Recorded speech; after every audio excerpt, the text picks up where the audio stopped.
I'm Layla Ajaralu. I'm a designer and sociologist, and I work in sustainability, mainly looking at the way in which we can use design as a catalyst for creating a future that works better for all of us.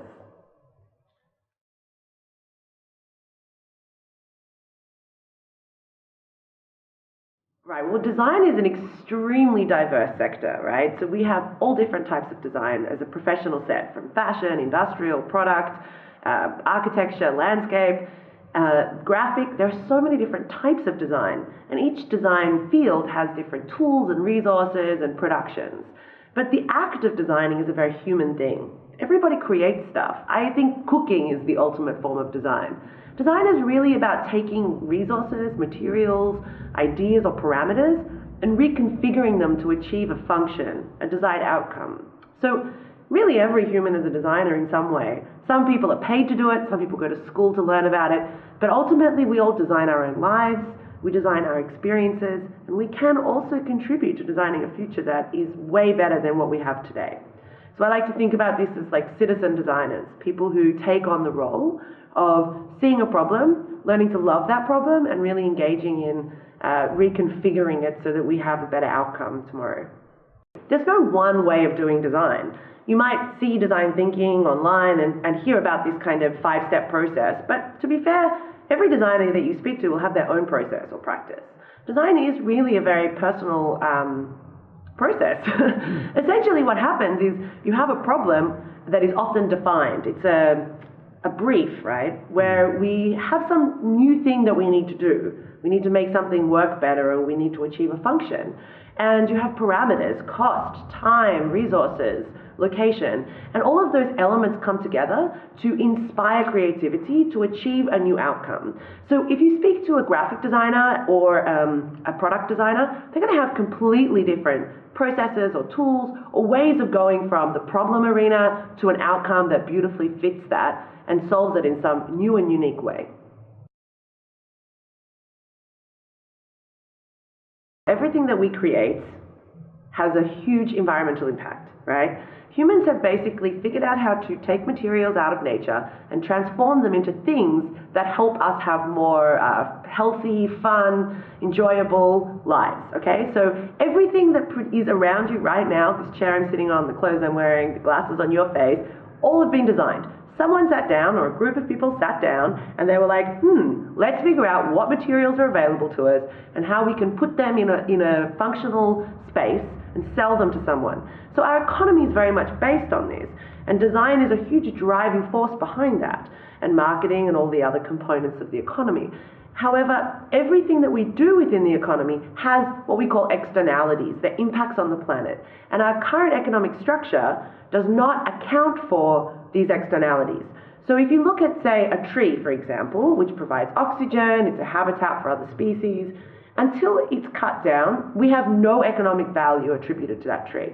It doesn't exist from an economic standpoint. And then maybe you or I come along, decide we need a table, cut down the tree. We've formed that tree, we've manufactured it, we've hired labor, we've used energy, we've had outputs such as sawdust or CO2 from the energy, and ultimately we have this fantastic, beautiful table as a result that we can eat dinner on and we can enjoy. And now it's worth something, but we never accounted for the resources, the losses to the natural system that happened at the beginning. So when we look at the entire life of a product, we really start to see that there are impacts, both positive and negative, that occur across the product's life. And so what we try to do in a sustainability mindset, especially from a design perspective, is look across the entire life, from the extraction of raw materials through to the end of life. And we design products and services to maximize their functionality and efficiency and minimize the negative externalities that we have on the planet. So design is this really critical factor in sustainability, because we don't just specify materials, we form materials into usable goods that then influence society. So I always say that design is the silent social scripter, because every moment of our lives, from the second we're born to the moment we die, we are in a dynamic relationship with things, created things, and it has this really profound effect on our minds our values, and ultimately that influences the companies and the designers who are creating goods and services. So everything's interconnected. So design is this like really fun and powerful, provocative tool that we have in society. And I think that most designers become a creative practitioner because they're interested in solving problems and creating beautiful and functional things. I don't think that most designers are like, I'm going to accidentally have this really big negative impact on the planet and potentially humans' minds. So that's why it's really critical that designers are equipped with the tools to be able to make more informed and effective decisions. So we use systems thinking, life cycle thinking. I developed the disruptive design method that helps creatives and non-creatives kind of run through a process of thinking about the complexity and using the complexity of these systems to make sure that the outcome that they create really beautifully fits the problem and creates a value that is exponential. The value grows rather than gets lost over time.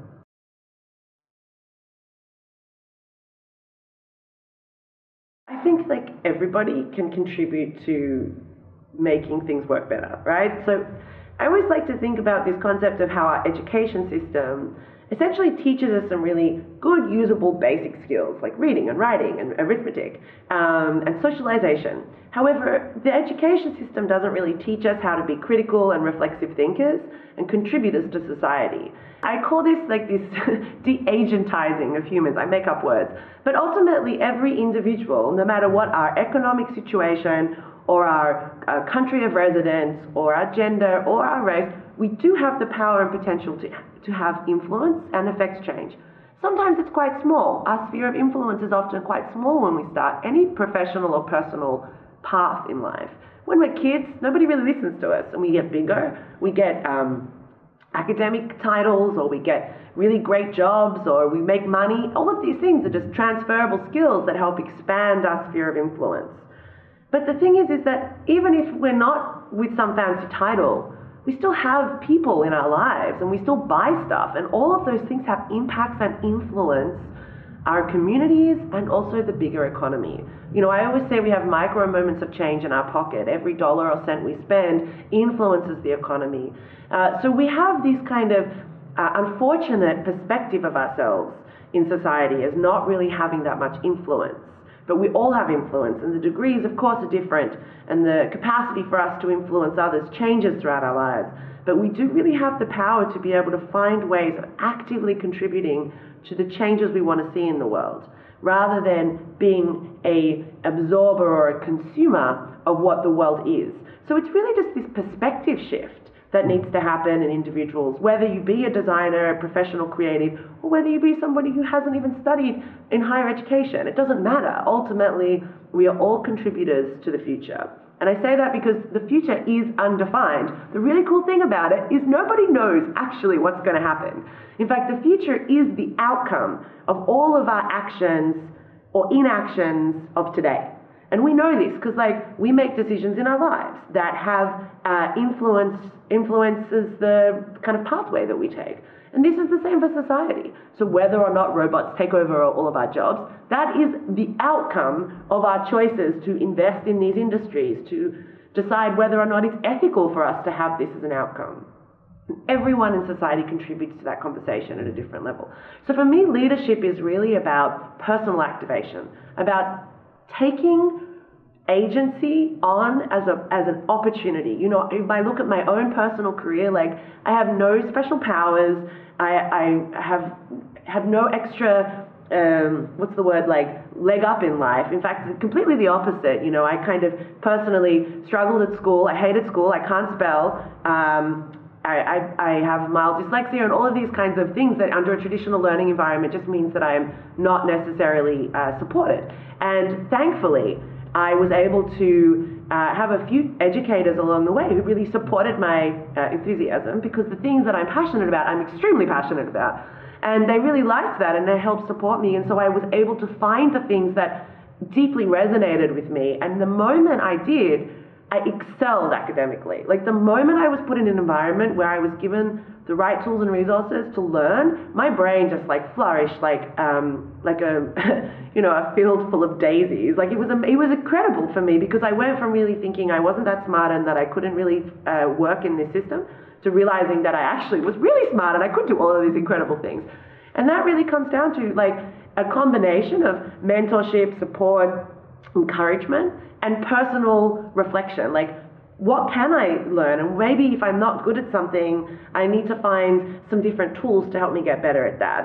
And really kind of working on our own personal development within the resources that we have. And so I feel that the leadership component is extremely important in us creating the kinds of products and services that help us meet this idea of a sustainable, regenerative and circular economy, and that every individual has the power to do that no matter where they start, and that we all have the opportunity to support each other in the changes that need to happen, whether that be our colleagues who are trying to get a new kind of process put in place in our organization, or whether that be our family and reflecting on our consumption choices in the household, like whether that be our food choices and how we're shopping, or whether that be disposability in our offices. This like phenomenal trend towards everything being hyper disposable, whether it be a coffee cup or a plate, has astronomical impacts on the planet, and we've just allowed this to become normalized because people don't question whether or not we need this or whether there's a better alternative. So questioning and working together and collaboration, all of these things are extremely powerful. That is how the world gets changed. Being pioneers of change, being curious, wondering about alternative possibilities, and then experimenting with those, learning from failure, and being willing to be at the edge of change rather than in the comfort zone. All of these things, either individually or put together, are just the tools that any change maker can have to really reconstruct the reality that they're living in and help kind of contribute to this future that isn't hyper-disposable, extremely unethical and inequitable, but instead is one that really values human labor, natural resources, and the capacity that we have as humans to really kind of like make this world work for us and for the planet.